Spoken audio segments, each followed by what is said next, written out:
السلام عليكم ورحمة الله وبركاته. إن الحمد لله نحمده ونستعينه ونستغفره ونؤمن به ونتوكل عليه ونعوذ بالله من شرور أنفسنا ومن سيئات أعمالنا. من يهده الله فلا مضل له ومن يضلل فلا هادي له. وأشهد أن لا إله إلا الله وحده لا شريك له وأشهد أن محمدًا عبده ورسوله. أما بعد فإن خير الحديث كتاب الله وخير الهدي هدي محمد صلى الله عليه وسلم وشر الأمور محدثاتها وكل محدثة بدعة وكل بدعة ضلالة وفي رواية وكل ضلالة في النار. فأعوذ بالله من الشيطان الرجيم. بسم الله الرحمن الرحيم. وكذلك جعلناكم أمة وسطا لتكونوا شهداء على الناس ويكون الرسول عليكم شهيدا. اللهم أرنا الحق حقا وارزقنا اتباعه وأرنا الباطل باطلا وارزقنا اجتنابه.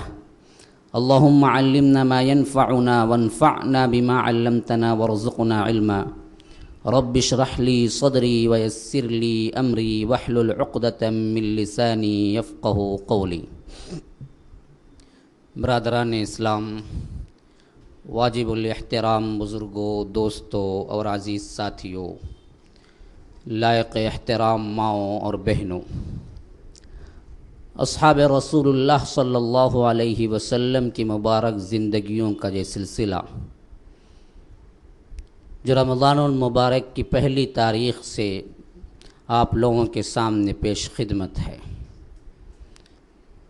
اللہ تبارک و تعالی نے ان اصحاب کی جا بجا مدح فرمائی ہے کلام اللہ میں. کہیں صیغہ براہ راست اصحاب رسول اللہ صلی اللہ علیہ وسلم کی طرف ہے، کہیں امت کی شکل میں اللہ تبارک و تعالی نے انہیں پیش کیا ہے.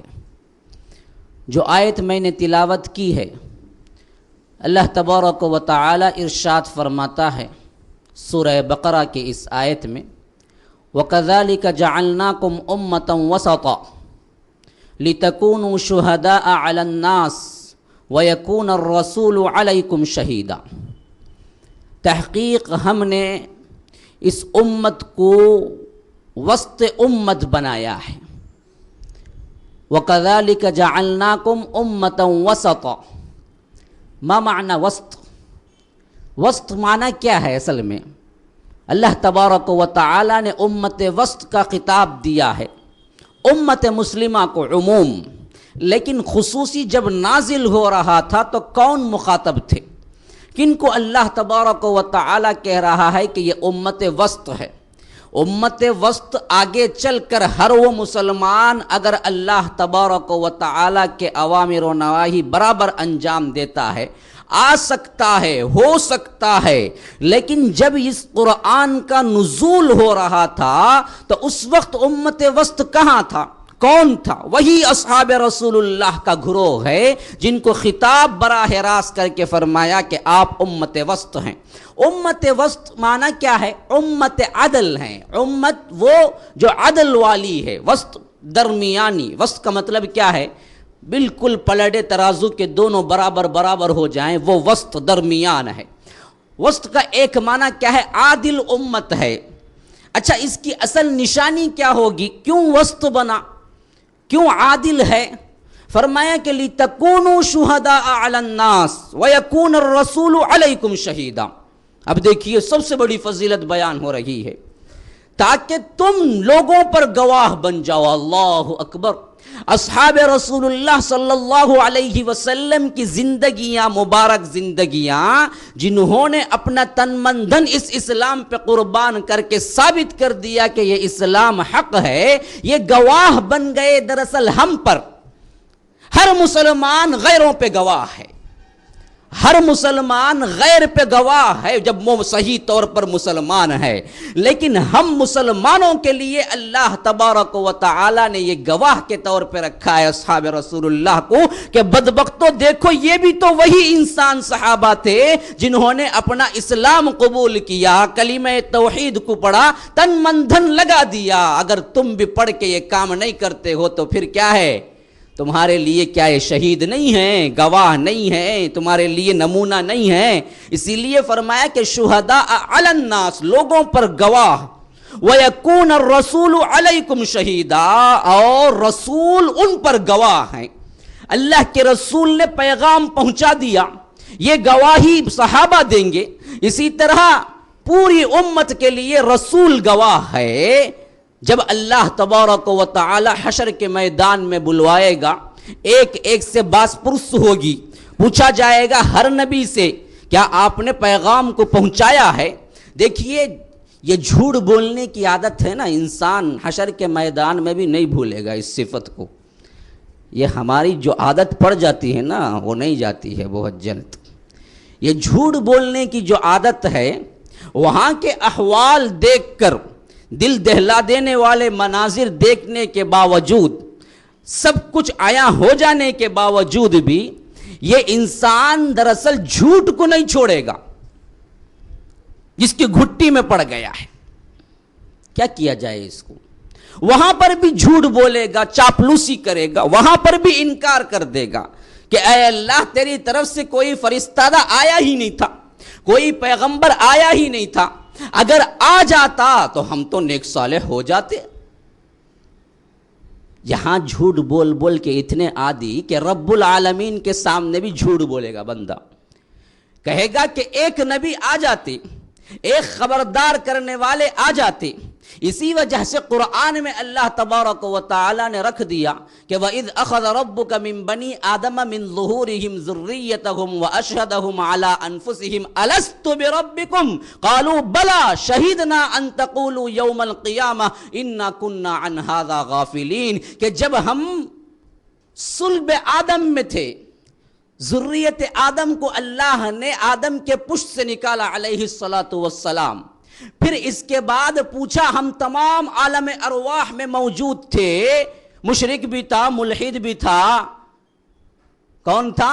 مشرک بھی تھا، ملحد بھی تھا، نصرانی بھی تھا، یہودی بھی تھا، ماننے والا بھی تھا، اللہ کو انکار کرنے والا بھی تھا، دشمن بھی تھا، دوست بھی تھا، ابو جہل بھی تھا، شیبہ بھی تھا، ربیعہ بھی تھا، سب کچھ موجود تھے، آج کا اڈوانی بھی تھا، واجپئی بھی تھا، کوئی اس سے مبرہ نہیں ہے، سب کے سب موجود تھے۔ تو اللہ تبارک و تعالی نے پوچھا الست بربکم، کیا میں تمہارا رب نہیں ہوں؟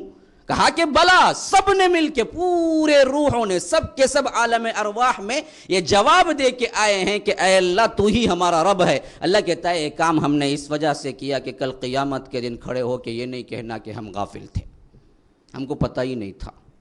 حجت وہیں پر ہو چکی ہے ہمیں دنیا سے آنے سے پہلے۔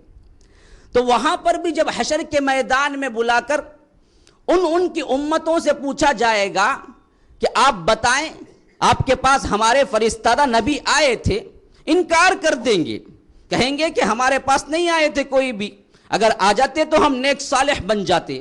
تو اس وقت گواہی کے طور پر انبیاء کی طرف سے جو شہادت ہوگی وہ امت مسلمہ کی ہوگی۔ بلایا جائے گا، امت محمدیہ کو بلاؤ۔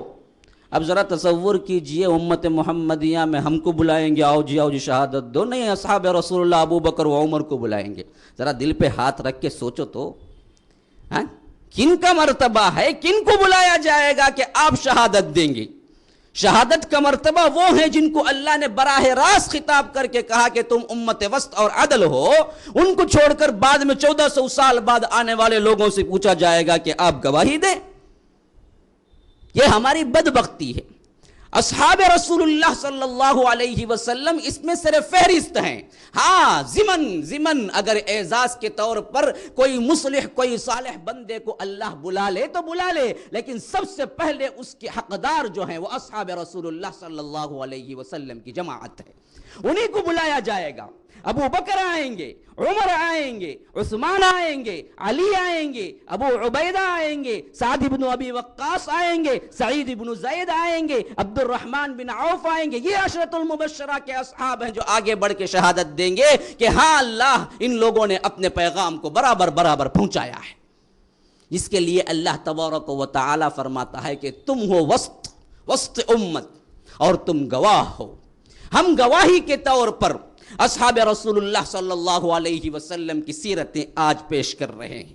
گواہی کے طور پر آپ لوگوں کے سامنے اصحاب رسول اللہ کی سیرتیں 1400 سال گزرنے کے باوجود بھی آج زندہ و پائندہ ہیں. کیوں؟ ہمارے ایمان کے لیے گواہ بن جائیں. سننے کے باوجود بھی سمجھیں کہ یہ عمل کرنے کے لائق نہیں ہے. بعض مسلمان سمجھتے ہیں اسلام کیا ہے، آج کی دنیا میں عمل کرنے کے لائق نہیں ہے. کہتے جھوٹ بولنا نہیں سرہنے ہوں گا کیا بھائی، کیا مولوی صاحب بولتے ہیں تمہیں پرانے باتیں سبھی.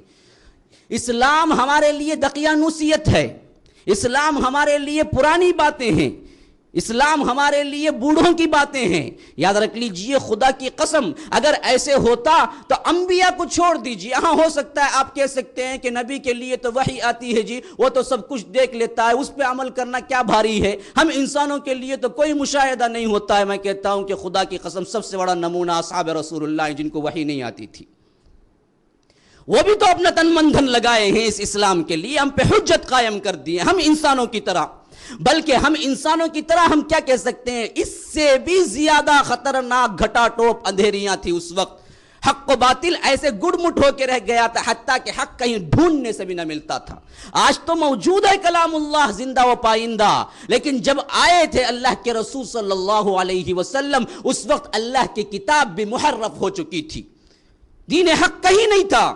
ایسے وقت میں ایک پکار پہ لبیک کہنے والے یہ اصحاب رسول اللہ اپنے قلیل ترین زندگیوں کے اندر، کوئی کو 5 سال ملا، کسی کو 10 سال ملا، کسی کو 20 سال ملے، ان عرصوں کے اندر ایسا انقلاب برپا کر دیا کہ ہمیں نمونہ ملتا ہے کہ تاریخ میں پھر کوئی اور جماعت ایسی نہیں اٹھی تھی. جبکہ ہم اپنی آنکھوں سے جب بھی کھولا ہے، اسلامی ماحول کو دیکھا ہے، اسلامی گھرانے میں پیدا ہوئے ہیں، کسی کی 50، کسی کی 40، کسی کی 60 سال، لیکن اسلام سے نہ بلد ہے، نہ اسلام پہ جانی ساری کا جذبہ ہے. آئیے جس صحابی کی زندگی آج پیش خدمت ہے، ایسے ہی روح پرور مناظر پیش کرنے والے صحابی ہیں جنہوں نے اپنا تن مندن ایسے پیش کیا کہ اللہ اور اس کے رسول سے ایسے محبوب ہو گئے، ایسے محبوب ہو گئے. روایتوں میں آتا ہے کہ اللہ کے رسول صلی اللہ علیہ وسلم نے ان کے فراق میں، ان کی موت پر حتیٰ کہ اتنا رویا ہے کہ داڑھی مبارک تر ہو گئی ہے. محبت رسول دیکھی، حالانکہ قلیل عرصہ پایا ہے. حیرت انگیز بات ہے، میں انشاءاللہ توجہ کروں گا وہاں پر آپ کو سیرت میں جب پہنچوں گا. اللہ کے رسول صلی اللہ علیہ وسلم کو اطلاع ملتی ہے، صحابہ اطلاع دیتے ہیں اللہ کے رسول آپ کے پیارے ساتھی نزع کی حالت میں ہیں، خون جاری ہے، حتیٰ کہ بہنا ایسے شروع ہوا ہے کہ بستر سے بہتا ہوا گلی تک آ چکا ہے. وہ بستر جس کو اللہ کے رسول نے خود تیار کر کے وہاں لٹایا تھا. کہاں پر؟ مسجد نبوی کے اندر، تاکہ ہر مرتبہ نماز کو آؤں تو عیادت کروں. اتنی محبت تھی اس صحابی سے، اتنی محبت تھی اللہ کے رسول کو کہ ان کا بستر خصوصی طور پر مسجد نبوی کے اندر دلوایا تاکہ جب بھی نماز کو آؤں دیکھ لوں. اور اسی طرح خبر پہنچتی ہے اللہ کے رسول کو کہ اب وہ بستر پر نزع کی حالت میں ہے، جو زخم لگا تھا وہ پھوٹ چکا ہے، خون کا فوارہ جاری ہے، حتیٰ کہ زمین تر ہو گئی ہے اور گلی تک پہنچ گیا ہے. اللہ کے رسول اپنی ردائے مبارک ایسے ہی ڈالے گھسیٹتے ہوئے، اصحاب رسول اللہ کہتے ہیں کہ بڑے ہی جوش میں، بڑے ہی غم و اندوہ کی کیفیت میں، اپنی حالت سے بے پرواہ اللہ کے رسول صلی اللہ علیہ وسلم چلتے ہوئے آئے، حتیٰ کہ لاش کے پاس پہنچے تو دیکھا کہ روح پرواز کر گئی ہے. ایک روایت ہے کہ ابھی کچھ سانس باقی تھی. اللہ کے رسول صلی اللہ علیہ وسلم نیچے بیٹھ جاتے ہیں، نیچے بیٹھ کے اللہ کے رسول ان کا سر لے کے اپنے گود میں رکھ لیتے ہیں، زانو مبارک میں رکھ لیتے ہیں اللہ کے رسول صلی اللہ علیہ وسلم، پھر زار و قطار رونے لگتے ہیں۔ ایک روایت میں ہے کہ اللہ کے رسول ہاتھ اٹھا دیتے ہیں، کہتے ہیں کہ اے اللہ، یہ وہ صحابی ہے جس نے اپنا سب کچھ تیرے لیے قربان کر دیا تھا، اب اس کی روح کو تو ہمیشہ جہاں اپنے دوست بندوں کو رکھتا ہے وہاں پر رکھ دے، اس کی روح کو وہاں پر رکھ دے جہاں پر تو اپنے دوست بندوں کو رکھتا ہے۔ پھر وفات کی خبر پکی ہو گئی، صحابہ دوڑتے ہوئے آئے ہیں، صحابہ کی بھی وہی کیفیت ہے۔ ابو بکر اندر داخل ہوئے، دیکھا خون بہہ جانے کی وجہ سے جگہ جگہ خون، اور وفات پا چکے ہیں، گود میں سر رکھا ہوا ہے اللہ کے رسول صلی اللہ علیہ وسلم کے۔ ابو بکر بے اختیار چیخ پڑے، ابو بکر رو رہا ہے، امت کا سب سے بڑا صدیق اکبر رو رہا ہے، کہا کہ ہائے میری کمر ٹوٹ گئی۔ اللہ کے رسول نے کہا کہ ابو بکر ایسے مت کہو، میں پہلے ہی غمگین ہوں، تم اور غم بڑھا رہے ہو۔ کہتے ہیں کہ جب داخل ہوئے کہا کہ ہائے میری کمر ٹوٹ گئی۔ پھر اس کے بعد اندر داخل ہوتے ہیں حضرت عمر، کہتے ہیں کہ ہائے انا للہ و انا الیہ راجعون، اے اللہ کے رسول آپ رو رہے ہیں۔ اللہ کے رسول صلی اللہ علیہ وسلم ان کے کفن دفن کے انتظام کے لیے حکم دیتے ہیں، جنازہ جب تیار ہوتا ہے اللہ کے رسول صلی اللہ علیہ وسلم کے ساتھ صحابہ اٹھا کے لے جاتے ہیں۔ ابو سعید خدری کو حکم ہوتا ہے کہ جاؤ جا کر قبرستان میں قبر کھودو بقیع کے اندر۔ ابو سعید خدری کہتے ہیں کہ خدا کی قسم میں قبر کھود رہا تھا لیکن قبر کی مٹی سے مشک کی خوشبو آ رہی تھی۔ کس کے لیے تیار ہو رہی ہے قبر؟ اس صحابی جلیل کے لیے جن کے بارے میں اللہ کے رسول صلی اللہ علیہ وسلم جنازہ اٹھا کے لے جا رہے ہیں۔ کہیں سے آواز آتی ہے جو جنازہ تو بہت ہلکا ہے جبکہ میت تو بہت وزنی تھی، یہ کیا معاملہ ہے کہ جب ہم جنازہ اٹھا رہے ہیں تو بہت ہلکا ہے؟ اللہ کے رسول صلی اللہ علیہ وسلم نے کہا کہ ہاں فرشتے دراصل اس میت کو اٹھائے ہوئے ہیں۔ جنازہ کیوں ہلکا ہے؟ فرشتے اس میت کو اٹھائے ہوئے ہیں، چلو آگے بڑھے۔ اللہ کے رسول صلی اللہ علیہ وسلم نے انہیں نماز جنازہ پڑھائی تو واپس پہنچے ہیں غمگین، داڑھی مبارک ہاتھ میں لیے ہوئے، گویا کہ ایک غم زدہ انسان جب بیٹھتا ہے غم کی حالت میں، بعین ہی اسی طرح اپنی داڑھی مبارک ہاتھ میں لیے ہوئے، آنکھوں سے آنسو جاری ہیں، غم سے نڈھال ہیں۔ صحابہ پوچھتے ہیں کہ اے اللہ کے رسول صلی اللہ علیہ وسلم اتنے غمگین کیوں ہیں؟ کہتے ہیں کہ خدا کی قسم یہ وہ بندہ ہے۔ اللہ اکبر، اللہ اکبر۔ اللہ کے رسول صلی اللہ علیہ وسلم کہتے ہیں کہ ان کی موت پر عرش الہی لرز اٹھا اور ان کے نماز جنازہ میں 70,000 فرشتوں نے شرکت کی ہے۔ ان کے نماز جنازہ میں 70,000 فرشتوں نے شرکت کی ہے، اور ان کی وفات پر خود اللہ تبارک و تعالی کا عرش بھی ہل گیا۔ اس صحابی جلیل کی زندگی آج پیش خدمت ہے جن کے لیے اللہ کے رسول صلی اللہ علیہ وسلم نے یہ الفاظ کہے ہیں۔ کون ہے یہ صحابی؟ سید الانصار، انصار کے رئیسوں میں شمار ہوتے ہیں، بلکہ کہنا یہ چاہیے کہ جس طرح مہاجرین میں ابو بکر ہیں بعینہ ہی اسی طرح کا مرتبہ ہے انصار میں۔ کون؟ سعد بن معاذ۔ میں نے بتایا تھا، حضرت عائشہ نے کہا تھا 3 ہیں انصار کے اندر جو سب سے بلند مقام رکھتے ہیں، 2 کی زندگی ہم پڑھ چکے ہیں، یہ 3ویں ہیں۔ کون کون؟ اسید بن حضیر، عباد بن بشر، جو کل ہم نے اس صحابی کی زندگی پڑھی، آج ہیں یہ 3ویں، سعد بن معاذ۔ سعد بن معاذ رضی اللہ عنہ جن کی زندگی ہمارے لیے ایسا نمونہ ہے، سرفروشی کا وہ مجسمہ ہے، سراپا، سر سے لے کر پیر تک اگر کوئی نام دیا جا سکتا ہے تو وہ قربانی، وہ سرفروشی ہے۔ کیوں؟ میں یہ کیوں کہتا ہوں؟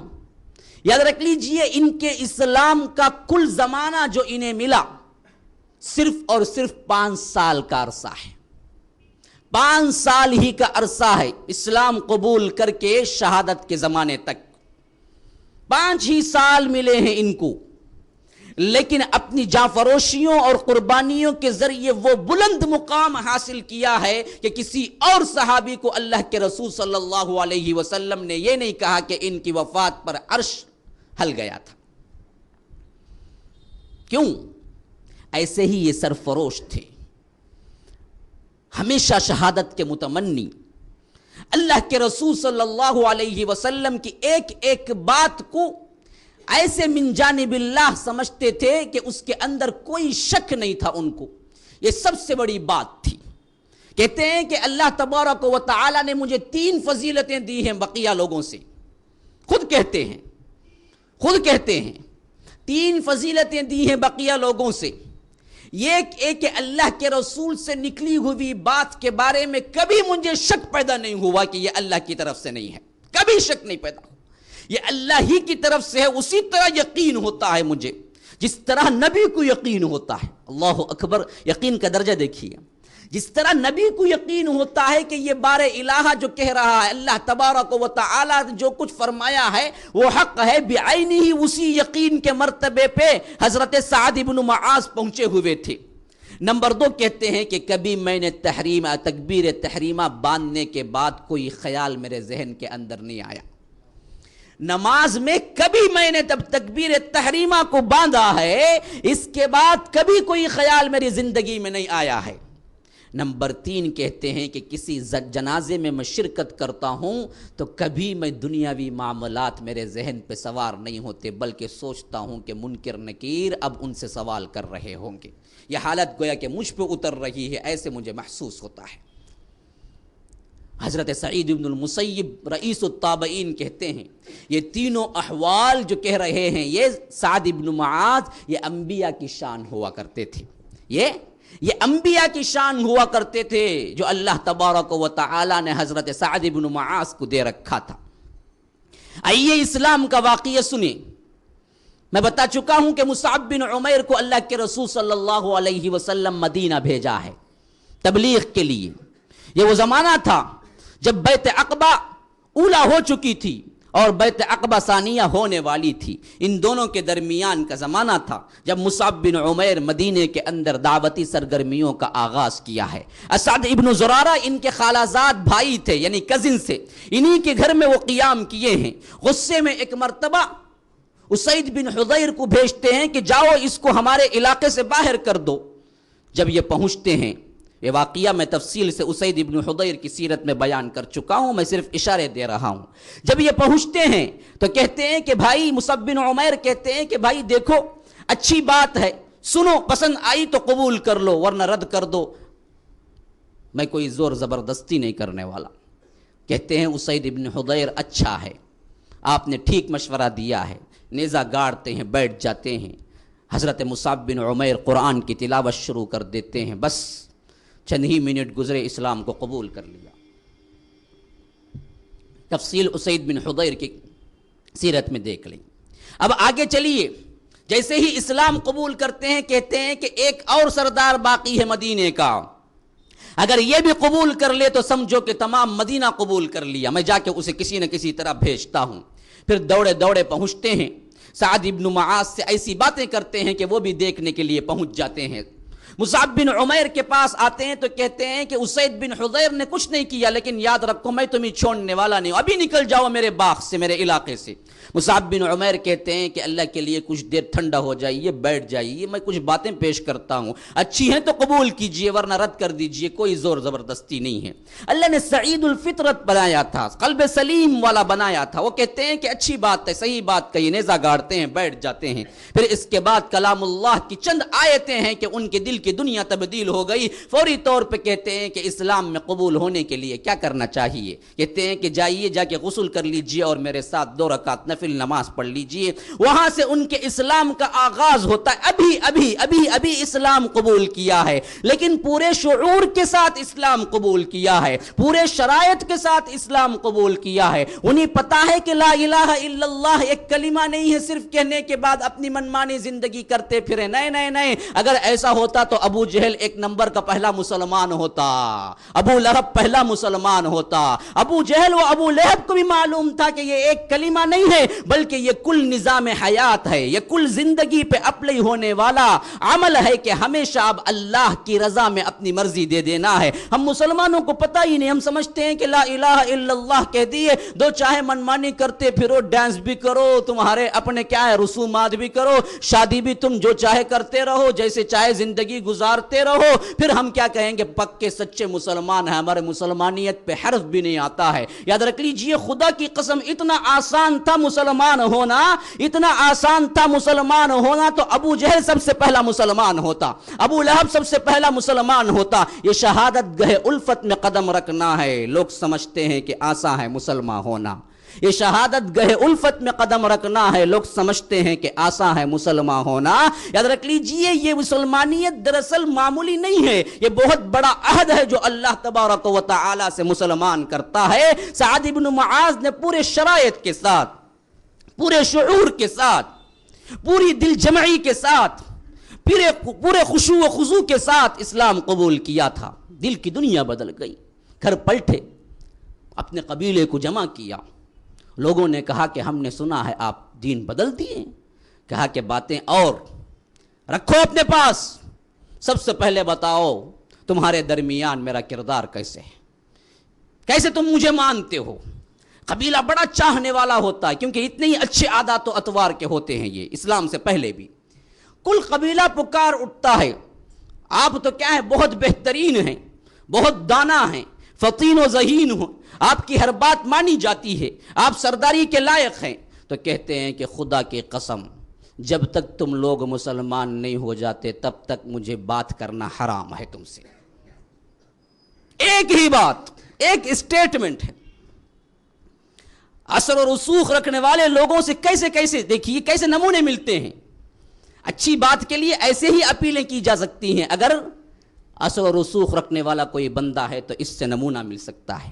اپنے ماتحتوں کو جمع کرے، کہے کہ دیکھو اس میں داڑھی والا کون نہیں ہے، دیکھو خدا کی قسم اگر تم نے پھر بھی داڑھی نہیں رکھی تو میں تم سے بات نہیں کروں گا، کر کے دیکھیں کتنے لوگ سدھر جاتے ہیں۔ کبھی کیا ہے ہم نے؟ ہمیں کیا ہے دوستی میں سگریٹ سلگانے کے لیے تو کیا ہے ایک دوسرے کا تعاون حاصل کر لیتے ہیں، بڑی پکچر کی ٹکٹ لینے کے لیے بڑی محبت آ جاتی ہے دوست احبابوں میں، لیکن دین اور اسلام کے لیے عملی نمونہ پیش کرنے کے لیے یا اسلام کی کسی بات کو ٹھکرانے پر کبھی غصہ نہیں آتا ہے، کبھی غصہ نہیں آتا ہے، کبھی حمیت نہیں جاگتی ہے۔ ابھی اسلام قبول کیا ہے، بس 1 گھنٹہ گزرا ہے، آ کے کہتے ہیں کہ اگر تمہیں مجھے ماننا ہے، دوستی قائم رکھنی ہے، خدا کی قسم تم سے بات چیت حرام ہے جب تک کہ تم مسلمان نہیں ہوتے۔ یہی وجہ ہے کہتے ہیں یہ سب سے پہلا قبیلہ تھا جو ایک ہی دن کے اندر کل کا کل مسلمان ہو گیا، صرف ایک کے، ابھی آئے گی بات ان کی بھی، صرف ایک کے پورا قبیلہ مسلمان ہو گیا ایک ہی دن میں حضرت سعد بن معاذ کی دعوت سے۔ یہ فضیلت صرف ان کی ہے کہ انہوں نے ایک دن کے اندر ایسی تبلیغ کی کہ کل قبیلہ مسلمان ہو گیا۔ پھر اس کے بعد اللہ کے رسول صلی اللہ علیہ وسلم کی مجلس میں اس کثرت سے، اور جو بات اللہ کے رسول کہتے دل کے اندر کبھی شک پیدا نہیں ہوتا، ایسے کیسے ہو سکتا ہے؟ ہمیں برابر پوری سند کے ساتھ بھی حدیث مل جائے نا، بولتے دل مانتا نہیں نا بھائی، کیسا بھائی ہوں گا یہ؟ ان کا دل ماننے کے لیے کیا احادیث ہیں؟ ہاں ہمارے اپنے لوگ ایسے ہو گئے ہیں، بہت سے تو تحقیق کے بنیاد پہ الف با نہیں آتا، اٹھا کے بخاری میں ترجمہ دیکھ کے کہتے ہیں کہ یہ حدیث تو کیا ہے قرآن سے ٹکرانے والی، کہتے ہیں قرآن کیا خاف سے ہے خے سے ہے معلوم نہیں، قرآن قاف سے ہے یا خے سے ہے معلوم نہیں ہے، ترجمہ دیکھ کے کیا کرتا ہے بلند بانگ دعوے کرتا ہے قرآن سے ٹکرانے والی حدیث ہے نا بھائی، یہ ہماری اپنی حالت ہے۔ تو یاد رکھ لیجئے اللہ کے رسول جو کہتے ہیں ایسے ان کے ذہن میں پیوست ہو کے رہ جاتا ہے۔ مجلس بیٹھی ہوئی ہے، ایک مرتبہ اللہ کے رسول صلی اللہ علیہ وسلم بات میں بات، یعنی اس طرح کے جو پرانے حالات مکے میں گزرے ہیں، جس طرح مارا ہے بلال کو، صہیب کو رضی اللہ عنہ، تو ان کی باتیں ہو رہی تھی، تو اللہ کے رسول مسکرا کے کہے جو کمزور لوگوں کو مارا ہے، اور خاص کر امیہ بن خلف کے بارے میں باتیں ہو رہی تھی، یہ بلال کا آقا تھا جو مکے میں مارا کرتا تھا، اللہ کے رسول نے کہا کہ یہ بدبخت جو مسلمانوں کو کمزور سمجھ کے مارا ہے، ایک دن آئے گا کہ یہی کمزور مسلمان اسے قتل کریں گے۔ مدینے کی بات ہے ابھی، وہ تو سردار مکے میں ہے۔ اللہ کے رسول کہتے ہیں کہ اس نے جو کمزور سمجھ کے مارا ہے مسلمانوں کو، ایک دن آئے گا کہ یہی کمزور مسلمان اسے قتل کریں گے۔ بات ذہن میں بیٹھ جاتی ہے۔ حالانکہ امیہ بن خلف ہے نا، ان کا بڑا گہرا دوست ہوتا ہے، کیونکہ یہ مکے کے سردار ہیں، مدینے کے سردار ہیں۔ جب بھی یہ مدینہ آتا ہے تو ان کے گھر میں ٹکتا ہے، جب بھی یہ مکہ جاتے ہیں تو امیہ بن خلف کے گھر میں ٹکتے ہیں۔ اتنی دوستی گہری ہوتی ہے، لیکن بات ذہن میں بیٹھ جاتی ہے۔ اللہ کے رسول نے زبان مبارک سے کہہ دیا آپ تو قتل یہی کریں گے، یہ کمزور مسلمان ہی۔ پھر اس کے بعد تھوڑی دیر بعد، چند دنوں بعد مکہ جاتے ہیں عمرہ ادا کرنے کے لیے، اور بقیہ ویسے ہی محبت کے انداز میں، وہی دوستی کے انداز میں امیہ بن خلفی کے گھر میں ٹھہرا کرتے ہیں۔ امیہ کیا کرتا ہے، پوچھتا ہے کیا تمہیں عمرہ ادا کرنا ہے؟ کہتے ہیں کہ ہاں عمرہ ادا کرنا ہے۔ تو وہ اپنی معیت میں لے کے نکلتا ہے، کعبۃ اللہ کا طواف ہو رہا ہوتا ہے، تو اسی وقت ابو جہل بھی آ جاتا ہے، یوں گھر دیکھتا ہے، اوپر نیچے دیکھتا ہے، کہتا ہے کہ یہ کون ہے؟ امیہ بن خلف کہتا ہے کہ یہ سعد بن معاذ ہیں، سید الانصار۔ اچھا یہ ہے، یہ تو مسلمان ہو چکا ہے، کیا تم مسلمانوں کو بھی پناہ دیا کرتے ہو؟ تنزن کہتا ہے ابو جہل امیہ بن خلف سے، یہ تو مسلمان ہو چکا ہے اور تم مسلمانوں کو بھی پناہ دیا کرتے ہو، حفاظت کیا کرتے ہو۔ تو اب تو غصہ آ جاتا ہے سعد بن معاذ کو، کہتے ہیں دیکھ زبان سنبھال کے بات کرو۔ کہتا ہے کہ اگر تم امیہ بن خلف کے پناہ میں نہ آتے تو میں تمہیں دیکھتا کہ کس طرح تم زندہ واپس چلے جاتے۔ وہ ابو جہل سے کہتے ہیں کہ وہ بدبخت، اگر تو مجھے روک کے دیکھ، تیرا کوئی قافلہ مدینے پر سے نہ گزرے گا۔ تو ایسی تندہی سے جواب دیتے ہیں تو امیہ بن خلف کہتا ہے کہ ارے دیکھیے یہ مکے کے سب سے بڑے سردار ہیں، ان سے آپ کیسے بات کر رہے ہیں؟ کہتے ہیں کہ امیہ ہی کے گھر میں رہ رہے ہیں، امیہ ہی کے گھر میں رہ رہے ہیں، لیکن جب حق بات بولنے کی آئی تو پلٹ کے کہتے ہیں کہ امیہ کس سے بات کر رہا ہوں، مجھے پتا ہے، اور تمہارے بارے میں میرے نبی نے کہہ دیا ہے کہ کمزور مسلمان تمہیں قتل کریں گے۔ وہ حیران ہو کے کہتا ہے کہ کیا مکے میں آ کے مجھے ماریں گے؟ کہتے ہیں کہ یہ تو پتہ نہیں ہے، لیکن کہہ دیا ہے کہ کمزور مسلمان قتل کریں گے۔ وہ کہاں قتل کریں گے، کیسے قتل کریں گے، یہ تو مجھے پتہ نہیں ہے، اللہ کے رسول نے یہ تو کہہ دیا ہے، مجھے اچھی طرح معلوم ہے کہ کمزور مسلمان تمہیں قتل کریں گے۔ دیکھیے کیسی بات کو مانتے ہیں خود مشرکین بھی اللہ کے رسول کی، اندر سے ڈر جاتا ہے، ہلکے رہ جاتا ہے۔ کیا وہ مکے میں آ کے مجھے ماریں گے، یہ پوچھتا ہے۔ کہتے ہیں کہ یہ تو مجھے پتہ نہیں ہے، لیکن تمہیں ماریں گے ضرور ضرور، اتنا تو ہمیں پتہ ہے۔ پھر یہ آگے بڑھ کے واپس خاموش ہو جاتے ہیں، دونوں عمرہ کر کے چلے جاتے ہیں۔ اب آگے چلیے، 2 ہجری کے واقعات میں غزوہ بدر پیش آتی ہے۔ غزوہ بدر میں اللہ کے رسول صلی اللہ علیہ وسلم صحابہ کو لے کے نکلتے ہیں۔ مقابلہ دراصل اصل میں نکلنے کا کاز جو تھا وہ جنگ نہیں تھی، وہ تھا ایک قافلہ آ رہا تھا، اس قافلے کو روکنے کے لیے اللہ کے رسول صلی اللہ علیہ وسلم نکلے۔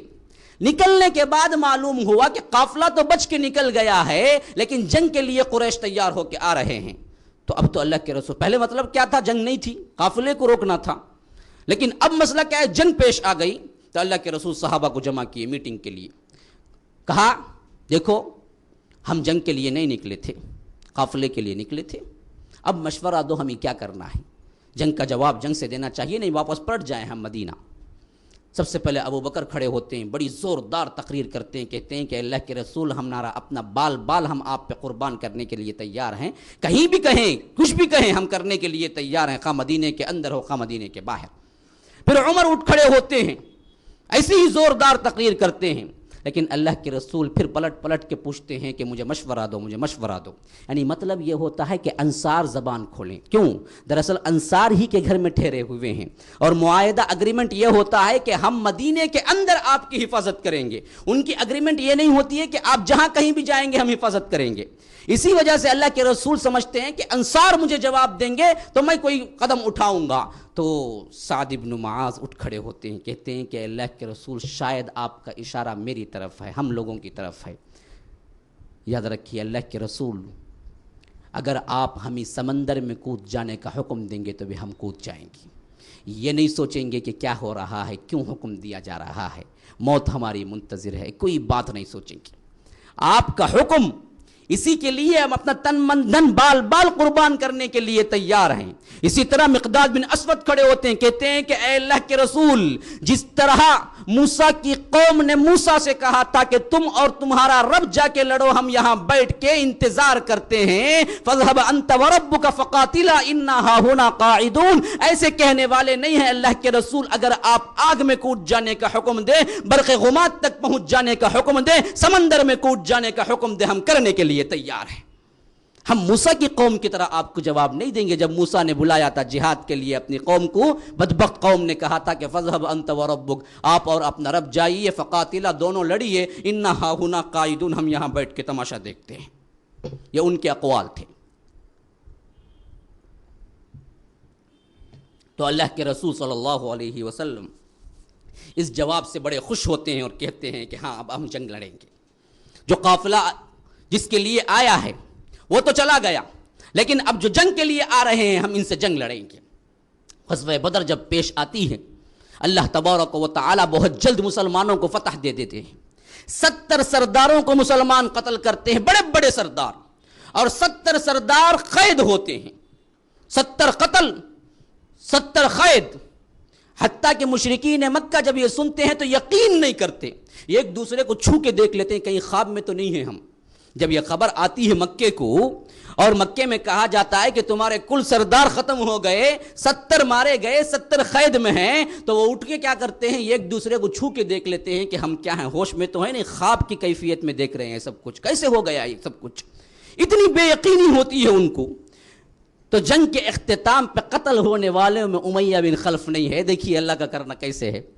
جنگ ختم ہو گئی، امیہ بن خلف بھی بڑے بڑے سرداروں میں، ابو جہل جنگ ہی میں مر گیا ہے، جنگ ہی میں اس کو قتل کر دیا جاتا ہے، لیکن امیہ بن خلف کو گرفتار کر لیا جاتا ہے۔ اللہ کے رسول نے کہا تھا نا، اب دیکھیے کیسے پیشن گوئیاں پوری ہوتی ہیں۔ ہم کو یقین نہیں ہوتا، مشرکین مکہ کو یقین ہے اللہ کے رسول کی باتوں کا، آج ہمارے لیے یقین نہیں ہے۔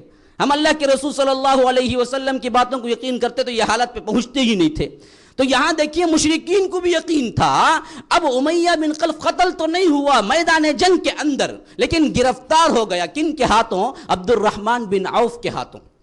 روایتوں میں آتا ہے جب وہ آیا تھا نا اسیر بن کے، تو اس نے کیا کیا کہ فوراً پناہ بھی لے لی عبد الرحمن بن عوف سے کہ دیکھیے مجھے پناہ دے دے، میں قیدی بن جاتا ہوں، جو چاہے فدیے دے دیتا ہوں۔ اب انہوں نے دیکھا کہ مکے کا بڑا سردار ہو سکتا ہے، کیا ہے بعد میں اسلام بھی قبول کر لے، بہر کیف ہمیں اللہ کے رسول کے پاس سپرد کر دینا چاہیے۔ یہ کہہ کے کیا کیا انہوں نے، باندھ لیا اور باندھ کے حفاظت سے لے جا رہے ہیں، کہاں اللہ کے رسول کے پاس پیش کرنے کے لیے۔ اگر پیش ہو جاتا نا مسئلہ کچھ دوسرا ہو جاتا، لیکن اللہ کے رسول نے پہلے کہہ دیا تھا کہ یہ قتل ہوگا۔ اب دیکھیے رب العزت اوپر سے کیسے انتظام کرتا ہے۔ اب یہ لے کے جا رہے ہوتے ہیں نا، دور سے حضرت بلال دیکھ لیتے ہیں امیہ بن خلف کو، اور یہ امیہ بن خلف کون ہے؟ انہی کا آقا ہے مکے کے اندر۔ بدبخت نے کیا ہے، جب تپتی ہوئی ریت پہ لٹایا ہے اور چٹان کو رکھ دیا ہے، حتیٰ کہ اسی سے ان کی پیٹ پگھل کے اسی کے خون اور پیپ سے وہ ریت ٹھنڈی ہو جایا کرتی تھی، تو شام اٹھا کے کیا کرتا تھا، کسی کمرے میں بند کر دیتا تھا، اور یہ روز کا معمول تھا امیہ بن خلف کا حضرت بلال کے ساتھ۔ حتیٰ کہ کیا ہے، وہاں پر پیٹ میں نہ گوشت کی جگہ باقی تھی نہ چربی کی جگہ باقی تھی، صرف سفید چمڑی تھی وہاں پر۔ حضرت بلال کا حال یہ تھا۔ تو وہ دراصل غصے میں جب دیکھتے ہیں کہ بلال امیہ بن خلف کو حضرت عبد الرحمن بن عوف لے کے جا رہے ہیں، تو وہ سب سے پہلے ایک چیخ مارتے ہیں کہ او لوگو، اللہ کے بندوں دیکھو یہ اللہ کا دشمن بڑے حفاظت سے جا رہا ہے، اس کو چھوڑنا مت۔ اب تو کیا ہے، حضرت بلال بھی آگے بڑھے، اطراف و اکناف کے صحابہ بھی آگے بڑھے، ہر کوئی تلوار نکالتا ہے۔ عبد الرحمن بن عوف کہتے ہیں کہ لوگوں کچھ ٹھہرو، اللہ کے رسول کے پاس ہی پہنچ رہا ہوں، تھوڑی دیر کے لیے مہلت دے دو۔ نہیں، وہ آگے پڑھ کے بھی حفاظت کرنے نہیں، اندر سے لے کے کیا کرتے، قتل کر دیتے ہیں اس کو۔ اس طرح معاملہ تمام ہو جاتا ہے۔ حضرت سعد بن معاذ کہتے ہیں کہ خدا کی قسم اللہ کے رسول صلی اللہ علیہ وسلم نے جو پیشن گوئی کی بالکل صحیح ہو گئی۔ کمزور مسلمان جو حضرت بلال کو جو کچھ کیا کرتا تھا، حضرت بلال ہی نے اس کو قتل کیا۔ آگے بڑھیے، 3 ہجری کا واقعہ ہے، احد پیش آتی ہے۔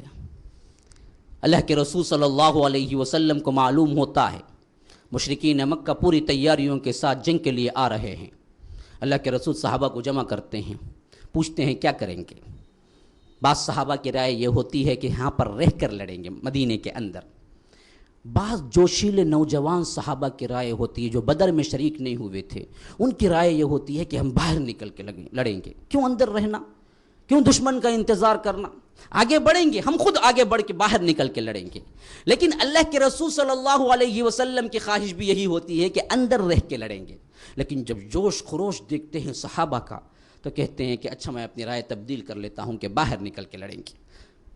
یہ کہہ کے اللہ کے رسول گھر جاتے ہیں، کیوں؟ ہتھیار سجانے کے لیے۔ اللہ کا رسول ہتھیار سجا رہا ہے، زرہ پہن رہا ہے، تلوار لٹکا رہا ہے۔ اللہ کے رسول جنگی ہتھیار سجانے کے لیے گھر کے اندر چلے جاتے ہیں تو سعد بن معاذ اٹھ کھڑے ہوتے ہیں۔ وہ انصاری نوجوانوں کو خطاب کرتے ہوئے کہتے ہیں کہ خدا کی قسم میں نہیں سمجھتا کہ یہ اللہ کے رسول کی رائے تھی۔ اللہ کے رسول کی خواہش تو شاید مدینے کے اندر رہ کر لڑنے کی تھی، لیکن تمہاری وجہ سے اللہ کے رسول نے کیا ہے، باہر نکل کے لڑنے کی حامی بھر لی ہے۔ لیکن خدا کی قسم رسول کی خواہش کا احترام کرنا ہمارا اولین فرض ہے۔ جیسے ہی باہر نکلیں تم سب مل کے کہنا کہ اے اللہ کے رسول ہم اندر رہ کے لڑنے پر بھی راضی ہیں آپ کے ساتھ۔ تو اللہ کے رسول جب ہتھیار سجا کے آتے ہیں باہر، صحابہ جمع ہو کے کہتے ہیں کہ اے اللہ کے رسول آپ کی جو خواہش ہے وہی ہماری خواہش، آپ اندر رہ کے لڑنا کہتے ہیں تو ہم اندر رہ کے ہی لڑیں گے۔ تو اللہ کے رسول مسکرا کے جواب دیتے ہیں کہ نبی جب ہتھیار سجا کے باہر نکلتا ہے تو جنگ کے بغیر نکالتا نہیں ہے۔ یہ نبی کی شان کے منافی ہے کہ وہ ہتھیار سجا لے پھر بغیر جنگ کے اس کو نکال دے، یہ نہیں ہو سکتا۔ اب تو چلنا ہی چلنا ہے، باہر نکل کے ہم لڑیں گے۔ تو اس طرح غزوہ احد میں یہ شرکت کرتے ہیں۔ اب آگے بڑھیے، غزوہ خندق کے واقعات جن میں شہادت پاتے ہیں۔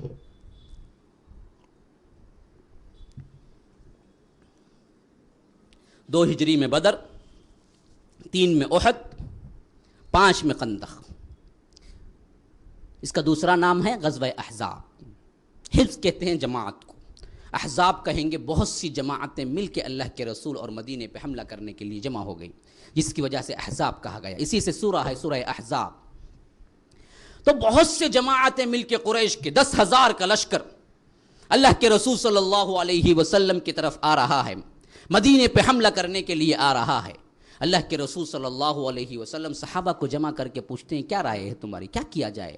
ہماری کل تعداد ملا کے 3,000 نہیں ہے، جبکہ یہاں پر آنے والا لشکر کیا ہے، پورا 10,000 کا لشکر ہے۔ مدینے کے اندر داخل ہو جائے تو بس تو کیا ہے، پھر اس کے بعد انہی کا غلبہ ہو جائے گا، کیا کیا جائے؟ صحابہ کہتے ہیں، اپنی اپنی رائے دیتے ہیں، لیکن سب سے اہم رائے حضرت سلمان فارسی کی ہے۔ وہ کہتے ہیں کہ اللہ کے رسول ہم خندق کھود لیں گے، اور یہ طریقہ کار مکے کے اندر نہیں ہوتا ہے، مدینے کے افراد کو بھی معلوم نہیں ہوتا ہے۔ یہ طریقہ کار ایران کے جنگوں کے اصولوں میں ہوتا ہے کہ وہ اپنے اطراف میں بہت بڑا گڑھا کھود لیتے ہیں تاکہ کوئی جانور، کوئی گھوڑا بھی پھلانگ نہ سکے۔ حضرت سلمان فارسی فارس کے ہیں تو وہ کہتے ہیں کہ ہمارے ہاں ایسے جنگی طریقے ہیں کہ ہم مدینے کے اطراف خندق کھود لیں گے۔ ایک طرف تو پہاڑ ہے، ایک طرف تو پہاڑ ہے مدینے کا، اب یہاں سے تو نہیں آ سکتے، سامنے سے آئیں گے تو اب سامنے سے ہم خندق کھود لیں گے۔ 20 میل لمبی خندق، 60 فٹ گہری خندق، صرف چند دنوں کے اندر صحابہ سب مل کے۔ اب یہاں پر خندق کھودنے کے لیے کیا نہیں ہے، الگ الگ مشینیں، ڈرلنگ مشین وغیرہ نہیں لے کے آ رہے ہیں، نہ اس وقت تھی۔ یہاں معاملہ کیا ہے، ہاتھوں سے کھود رہے ہیں۔ اور کھودنے والوں میں کون شامل ہیں؟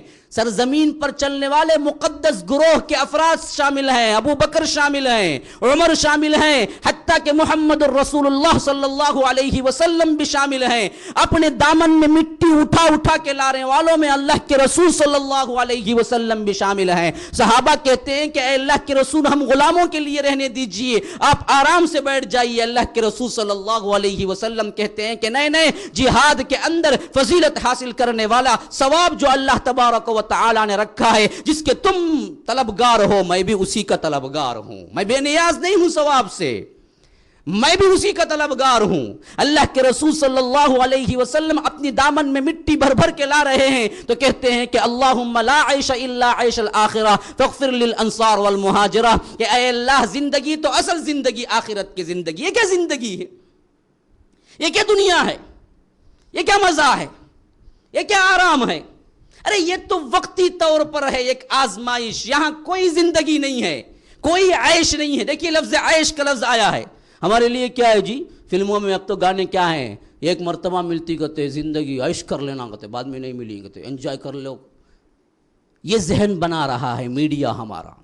ہم نوجوانوں کا بدبختی کیسے آتی ہے ہمارے اندر، خدا کی قسم یاد رکھ لیجئے، بہت بڑا عقیدتاً اصول بن گیا ہے آج ہم مسلمانوں کا. زبان سے کہتے نہیں کہتے یہ دوسری بات ہے، عقیدتاً یہ اصول کہیں نہ کہیں ہمارے ذہنوں کے اندر پیوست ہے کہ یہ دنیا کیا ہے، ایک مرتبہ زندگی ملتی ہے دنیا میں، عیش کر لینا بعد میں نہیں ملے گی. اسی وجہ سے کیا کرتا پورے خواہشاں پورے کر ڈالتا کہتے انہیں شادی میں کی کہتے ایک مرتبہ نہ مولوی صاحب کرتا سو. کون بولے ایک مرتبہ، 4 مرتبہ کرو، تمہارے لیے تو اجازت ہے. تمہیں ہندوؤں کا اصول لے کے سمجھ گئے ایک مرتبہ کرنا، 4 مرتبہ کی کھلی اجازت ہے کہ فَانْكِحُوا مَا طَابَ لَكُم مِّنَ النِّسَاءِ مَثْنَىٰ وَثُلَاثَ وَرُبَاعَ. اللہ نے شروع ہی کیے 2 سے، ایک سے نہیں بولا. نکاح کرو کیسے، 2 کرو، 3 کرو، 4 کرو بولا، 1 کرو بولا نہیں. 1 کب کرو، ڈر رہا تو 1 کرو بولا، تب بولا. ہاں فَإِنْ خِفْتُمْ أَلَّا تَعْدِلُوا فَوَاحِدًا، اگر تمہیں ڈر ہو جائے تب 1 کرو، کرنا تو 2 3 3 4 4 کرو. تم نہ کون بولا 1 کرو، تمہیں ہندوؤں کی رسم لے لیے، سمجھتے ہیں 1 کے اوپر کرو تو بہت بڑی حق تلفی کرتے. کہا مولوی صاحب کیسا بسوچ کو آتی، کائی کو جاتی، جو آتی اس کا حق اسے دو. مرد کے لیے اللہ نے خود بنایا، اللہ جانتا ہے اس کے جذبات کیا ہیں. عورتیں پریشان نہ ہو جائیں، اس کا مطلب یہ نہیں کہ جا کے فوری طور پر 2 کرو بولنا. مقصود یہ ہے کہ ایک عقیدہ جو بن گیا ہے، ہاں خواتین پریشان ہونے کی ضرورت نہیں ہے، ایک عقیدہ جو بن گیا ہے نا یہ غلط ہے، یاد رکھ لیجئے. اسی طرح یہ اصول بھی ہمارے ذہنوں میں بیٹھ گیا ہے نا کہ 1 مرتبہ شادی ہوتی، 1 مرتبہ زندگی ملتی، عیش کر لو، مزے کر لو. ارے یہ زندگی امتحان میں ملی ہے، عیش کرنے کے لیے نہیں ملی ہے. اسلام کا اصول یہ ہے کہ یہ زندگی امتحان میں ملی ہے، تمہیں عیش کے لیے نہیں ملی ہے. عیش وہاں ہے، ہمارا عیش وہاں انتظار کر رہا ہے.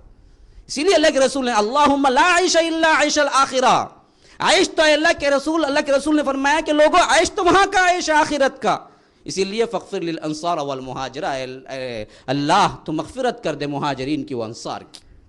مٹی بھر بھر کے لا رہے ہیں، بڑے واقعات تفصیلی ہیں، لیکن مجھے کیا ہے آگے بڑھنا ہے ان کی سیرت پہ. تو ایسا زمانہ ہوتا ہے، اندر بھی دشمن باہر بھی دشمن. آپ پوچھیں گے کیسے؟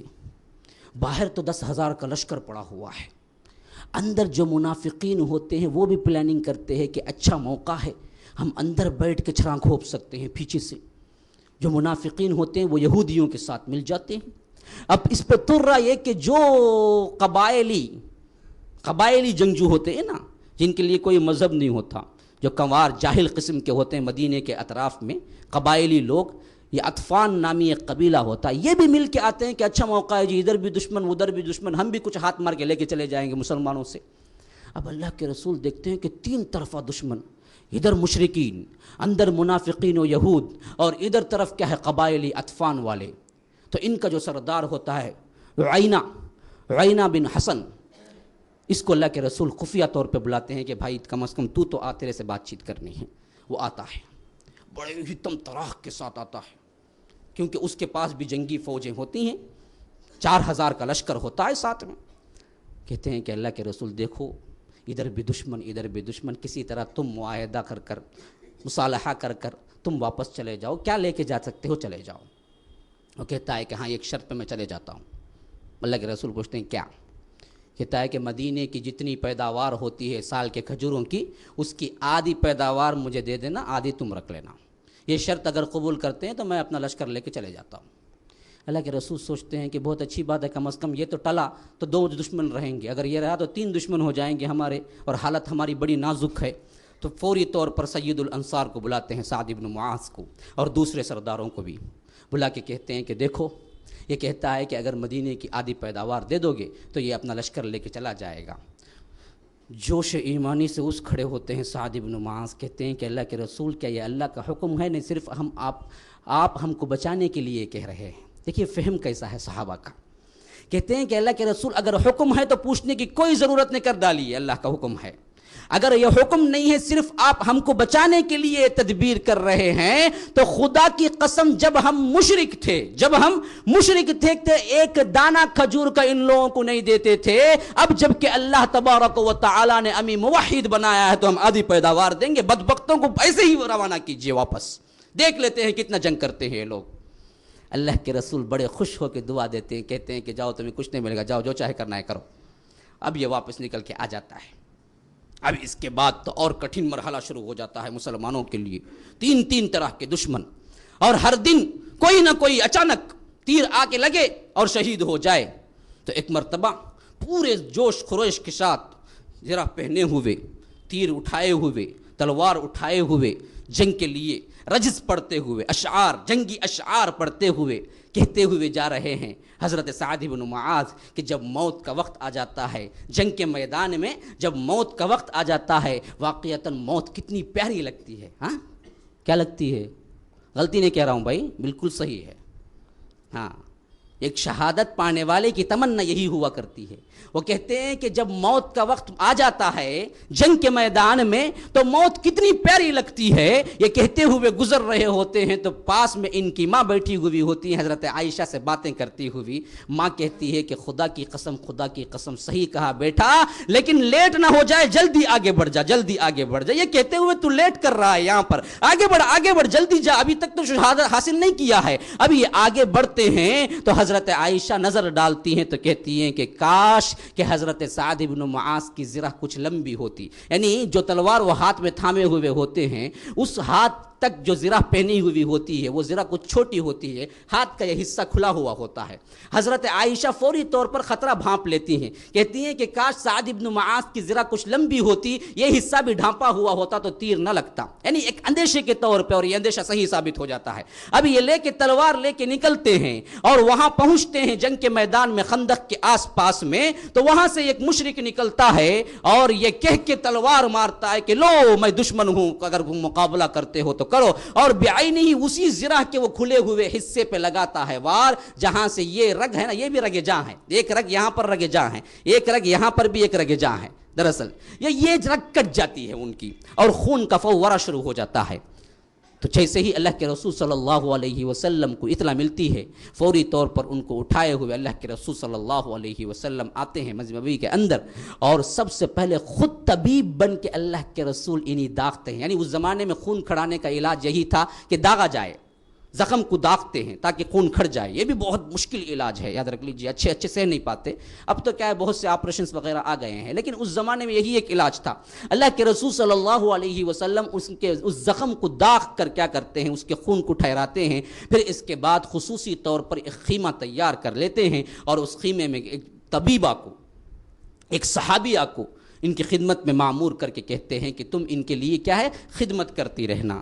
لیکن یہاں مسئلہ یہ ہوتا ہے کہ یہ خون تو کھڑ جاتا ہے لیکن ہاتھ ورم آ کے بالکل پھک جاتا ہے. یعنی اس کو سیپٹک کا معاملہ ہو گیا تھا. اب اسی حالت میں وہ ہوا کرتے ہیں, اے اللہ اگر قریش سے جنگ اور باقی ہے تو میری زندگی کو بھی باقی رکھ. اللہ اکبر, کیسے کیسے اصحاب رسول اللہ ہیں, کیسی کیسی تمنائیں ہیں. دیکھیے جب اسلام کو صحیح طور پہ سمجھ لیے, اس دنیا کی بے لذتی کو ان لوگوں نے سمجھ لیا اور جنت اور آخرت کے صحیح معنوں میں ان کے اندر لذتیں اور اس کے بارے میں صحیح خیال اور عقیدہ بن گیا, تو کیسی کیسی تمنائیں ہوتی ہیں. دیکھیے زندگی میں دنیا میں جینے کے لیے کوئی دعا نہیں ہے, کہتے ہیں کہ اے اللہ اگر اور قریش سے جنگیں ہیں تو میری زندگی کو باقی رکھ, کیونکہ میں قریش سے لڑنا چاہتا ہوں, کیونکہ تیرے رسول کو انہوں نے بڑی اذیت دی ہے. کیوں باقی رکھ مجھے, میں ان سے لڑنا چاہتا ہوں کیونکہ بدبختوں نے اللہ کے رسول صلی اللہ علیہ وسلم کو بڑی اذیت دی ہے. اگر قریش سے مقابلہ ختم ہو گیا ہے تو یہی زخم کو میری شہادت کا وجہ بنا دے, یہی زخم کو میری شہادت کی وجہ بنا دے. یہ دعا کرتے ہیں حضرت سعد بن معاذ. اور اسی اسنا میں ایک اور واقعہ بھی ہوتا ہے, بنو قریظہ کے معاملے کا واقعہ, جن کے لیے حکم بنانے کے لیے اللہ کے رسول صلی اللہ علیہ وسلم سعد بن معاذ کو بلاتے ہیں. اور آ کے وہ فیصلہ کرتے ہیں، ایسا ٹھیک فیصلہ کہ اللہ کے رسول کہتے ہیں کہ خدا کی قسم آسمانوں پر جو فیصلہ ہوا ہے سعد بن معاذ میں زمین پر وہی فیصلہ کیا ہے. یعنی اللہ تبارک و تعالی جو فیصلہ چاہتے تھے بعینہ ہی بنو قریظہ کے معاملے میں سعد بن معاذ نے بھی وہی فیصلہ کیا ہے. جب یہ معاملہ ہو جاتا ہے، واپس پلٹ جاتے ہیں، تو اللہ کا کرنا دیکھیے کہ اللہ تبارک و تعالی اپنے سچوں کی دعائیں قبول کر لیتا ہے. اب آگے چل کے کوئی قریش سے بڑی جنگ نہیں تھی، حدیبیہ آنے والی تھی، تو اللہ تبارک و تعالی نے انہیں موت دیا ہے. کیسے کہ اچانک ایسے ہوا کہ ایک بکری ان کے خیمے میں داخل ہوئی اور اپنی لات جو ماری کہ وہ زخم جو بندہ ہوا تھا کھل گیا، اور اس فوارے کے طور پہ خون رسنا لگا اس زخم سے، کہ حتیٰ کہ وہ خیمہ پورا بھر گیا، حتیٰ کہ کیا ہے بہتا بہتا گلی تک آ گیا تھا.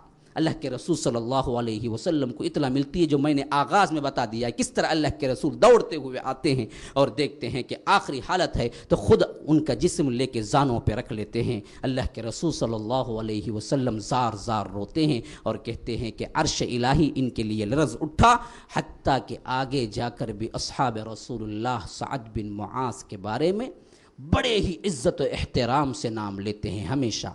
اور ان کی سب سے بڑی فضیلت والی یہ دلیل ہے کہ ایک مرتبہ اللہ کے رسول صلی اللہ علیہ وسلم کے پاس کچھ کپڑے آئے تھے عجم سے، ریشم کے کپڑے، بڑے ہی نرم گزار ریشم. اللہ کے رسول صلی اللہ علیہ وسلم کے پاس آئے تھے تو صحابہ نے دیکھا تھا. صحابہ نے جب اس کی نرمی کو دیکھا تو ہاتھ اٹھا کے اسپنج کی طرح ہوتا ہے. یعنی ریشم اگر اصلی تو ہم دیکھتے نہیں، بہت کم ہے، اگر اصلی ہونا اتنا بڑا ریشم آپ کو صرف چٹکیوں کے اندر آ جائے گا، اتنا نرم ہوتا ہے ریشم، اصل میں وہ اسپنج کی طرح ہوتا ہے وہ. اب وہ نرمی دیکھ کے کیا کر رہے تھے کہ تعجب کر رہے تھے کہ واہ کیسا ریشم ہے یہ.